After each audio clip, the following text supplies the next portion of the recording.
Second longest serving police chief, at least until tomorrow, leading Johnston's force since 1995. But the names Vespia and Tamburini are most famously associated with the 1980 arrest of a crime boss and an approach that changed policing in Rhode Island.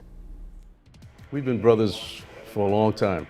In a time of staunch competition between departments, State Police Lieutenant Vin Vespia and Providence Police Lieutenant Richard Tamburini were put in an unthinkable position, ordered to cast rivalries aside, partner up, and build a case against mob boss Raymond Patriarca.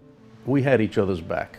And working organized crime, undercover, talking to informants in the middle of the night, you needed that. You can't be successful unless you have a good partner. And Vinny was the best. He had the tenacity, he had the drive, he had the talent, he had the smarts, and he was a tough guy. A cop charged with rounding up misfits in the Federal Hill neighborhood where he grew up, where he learned about friendship, and one of Vespia's closest was Buddy Cianci, the other's best man at the altar. In the early 70s, Cianci was considering a first run for mayor. Cianci and Vespia were at the Hill's old canteen one day. Buddy scribbled on the tablecloth, public office or a boat. He added up both columns. It was cheaper to run for mayor than buy a boat, and he ran for mayor. Now, I'm not saying, he made up his mind that night, but if I only had the presence of mind to roll up that tablecloth and take it with me, it would have been certainly a conversation piece, if not a relic these days. In 1984, Cianci's first mayoralty fell when he pleaded no contest to assaulting Raymond DeLeo at Cianci's East Side home. Believing DeLeo was involved with his estranged wife, Cianci beat him with a fireplace log and burned DeLeo with a lit cigarette. This is not generally known. He called me that night after the incident with Mr. DeLeo at his home.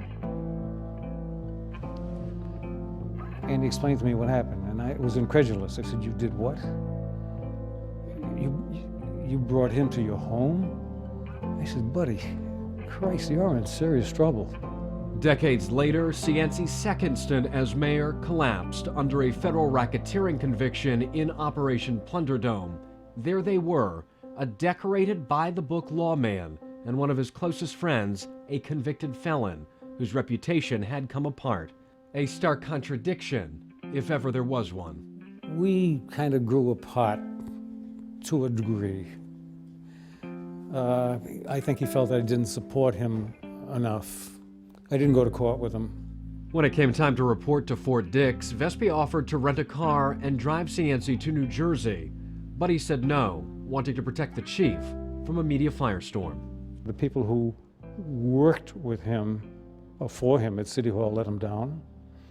I don't believe Buddy was on the take. I believe that he just should have known what was happening around him and didn't know, and that's what caused his demise. As one career took a dive, the other continued to climb. In 2012, Chief Vin Vespia was the first ever inductee into the Rhode Island Criminal Justice Hall of Fame for his extraordinary contributions to law enforcement. The name Richard Tamburini is there too. Tamburini says it was always Vinny's room and everyone was just lucky to be in it. He says if there were a book on how to be a stellar cop, his partner's face would be on the cover. I'm just very, very fortunate to be able to call Vinny Vespia a colleague. And I'll always have his back. On Chief Tamburini's point about toughness, Chief Vespia once climbed into the basket of a cherry picker armed with a shotgun and wearing football gear. Crashed through the second-story window of an illegal gambling house up on Federal Hill. That story, one of many. As for a much calmer retirement, Vespia says he's looking forward to spending time with his grandkids and the reality of a long honey-do list from his wife. I'm Jared Pleiter, Eyewitness News.